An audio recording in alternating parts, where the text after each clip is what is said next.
안녕하세요, 충무이키입니다. 최근 뉴스에 따르면 유럽 내 빅클럽들이 이른바 슈퍼리그라는 것을 만들어 새롭게 유럽 축구를 재편하고 있습니다. 이에 대응해서 UEFA는 새롭게 챔피언스 리그를 개편하려 했지만 결국 그들을 막지 못했습니다. 기존의 명문, 현재의 빅클럽들은 기존 챔피언스 리그, 유로파 체제와는 전혀 다른 자기들, 즉 빅클럽들만의 리그를 만들겠다는 성명을 발표했습니다. 그러다 보니 현재 UEFA와 많은 갈등을 빚고 있습니다. 굉장히 자본주의적인 빅클럽들의 행보는 돈에 환장한 것처럼 보입니다.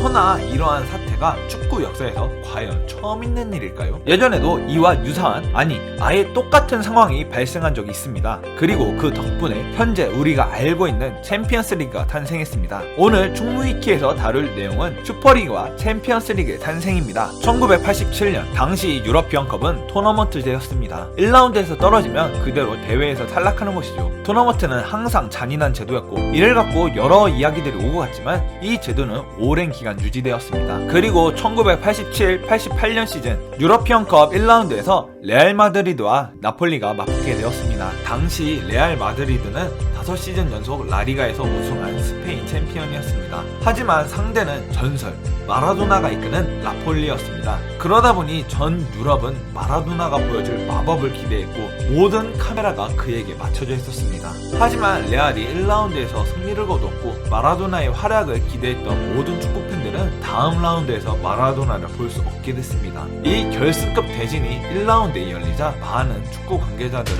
탄식을 했습니다. 하지만 그 누구보다 탄식을 표한 이가 있었으니 바로 베를루스코니 총리였습니다. 두 팀의 대진을 보고 그는 이런 대진은 구시대적인 발상이지 현대적인 모습이 아니다 라고 했습니다. 미디어 재벌이었던 그는 축구를 하나의 상품으로 봤습니다. 그래서 이런 대진이 대회 초반에 열리는 것은 축구 사업에 도움이 안 된다고 생각했죠. 그래서 그는 잉글랜드 축구의 중역이었던 알렉스 핀을 만났습니다. 알렉스 핀과 그는 얘기를 나누면서 이렇게 강팀들이 초반에 유러피언컵에서 붙고 떨어지는 것은 말이 안 된다라는 의견에 서로 공감했습니다. 그 둘은 의기투합을 하여 새로운 대회 아이디어를 떠올렸습니다. 바로 슈퍼리그였습니다.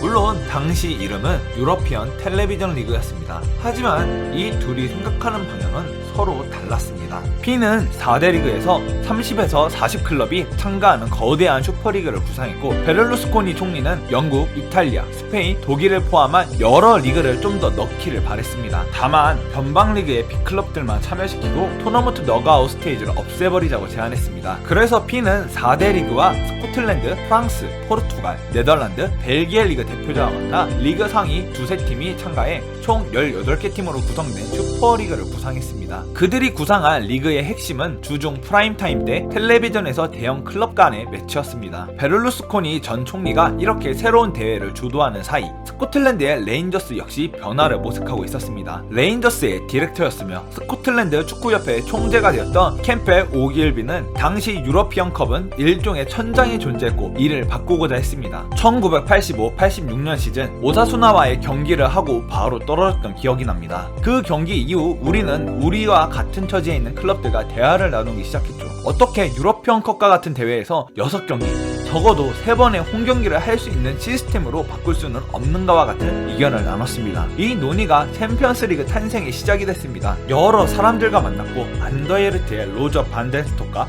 대화를 나눴었죠. 그는 새로운 대회 창설의 필요성에 동의했고 뜻을 모으기로 했습니다. 이렇게 P는 베를루스코니를 대신해서 UEFA 밖에서 변화를 위한 로비를 하고 있었고 오길비는 주요 클럽의 대표로서 조직 내부에서 활동하고 있었습니다. 마침내 오길비와 P는 UEFA에게 자신들의 안건을 제출했습니다. 새로운 리그를 창설해달라, 아니면 떠나겠다 라고 주장했습니다. 그렇게 폭탄은 UEFA 측으로 넘어갔습니다. UEFA의 게하드 아이그나 사무총장과 레나트 요한슨 회장은 이러한 요구를 무시할 수 없었죠. 시대의 흐름에 맞춰서 UEFA 역시 변화해야 했습니다. 결국 UEFA는 핀과 베를루스코니, 오길비의 의견을 받아들여 92-93 시즌부터 치러야 할 새로운 대회를 만들기로 결정했습니다. 베를루스코니와 오길비에게는 만족스러운 결과였습니다. 하지만 새롭게 열릴 대회는 단순한 슈퍼리그가 아닌 UEFA가 주도하는 대회여야 했습니다. 그래서 요한슨 회장은 독일 마케팅 사업가인 클라우스 햄플과 렌즈가 운영하는 팀이라는 마케팅 회사와 접촉했습니다. 새로운 대회가 성공할 것이라 믿은 그들은 도이체방크로부터 1억 1850만 파운드를 스폰을 받았습니다. 그리고 그들은 새롭게 런칭할 대회를 브랜드화하기로 했죠. 그렇게 해서 햄펠과 랜스의 팀 회사가 유러피언컵을 대체할 대회를 담당하게 되었습니다. 그들은 대회를 리브랜딩하는 과정에서 이 대회를 상징할 수 있는 두 가지를 만들었습니다. 첫 번째는 별이었습니다. 스타들의 대결이라는 느낌을 전달하기 위해서였죠. 그래서 챔피언스 리그는 경기가 언제 어디서 시작하든 센터서클에 스타볼 로고를 전시하면서 시작하고 있습니다. 두 번째는 바로 테마곡이었습니다. 마케팅에서는 특정 음악을 통해 브랜드 이미지를 나타내고 상징으로 만드는 경우가 있는데 이를 징글이라고 합니다. UEFA랑 햄펠은 이 징글을 만들어내기 위해서 작곡가 토니 브레이튼과 만났습니다. 햄펠은 토니 브레이튼에게 우리는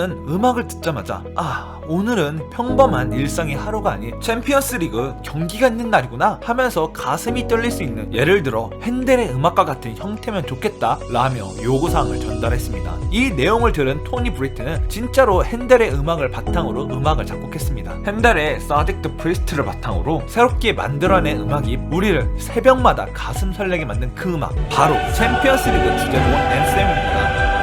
이렇게 이미지와 음악까지 만들었으니 이젠 이름을 결정해야 했습니다. 슈퍼투어, 챔피언스컵, 챔피언스 투어 등 많은 후보군이 있었지만 결국은 챔피언스 리그로 결정되었습니다. 그렇게 바뀐 대회는 주중 프라임타임에 지상파가 아닌 유로 채널에서 방영되었고 수많은 스폰서들을 끌어들여 21세기의 가장 성공적인 축구대회 중 하나가 되었습니다. 이렇게 챔피언스 리그가 탄생했지만 이후로 챔피언스 리그의 룰은 수없이 바뀌어왔습니다. 곧 UEFA가 발표할 예정인 개편되는 대회 역시 지금과 완전 다른 진행 방식이라고 이게 말이 되냐 하고 따지고 있지만 현재의 진행 방식도 1992년 첫 챔피언스 리그가 탄생했을 때의 진행 방식과 비교하면 천지 차이입니다. 그때의 방식을 살펴보면 1차 예선, 2차 예선을 치러 8개 팀을 뽑은 다음 이 8개 팀을 두 조로 쪼개서 조별 경기를 치른 후 각 조의 1위가 결승전을 치르는 꽤나 복잡한 방식이었습니다.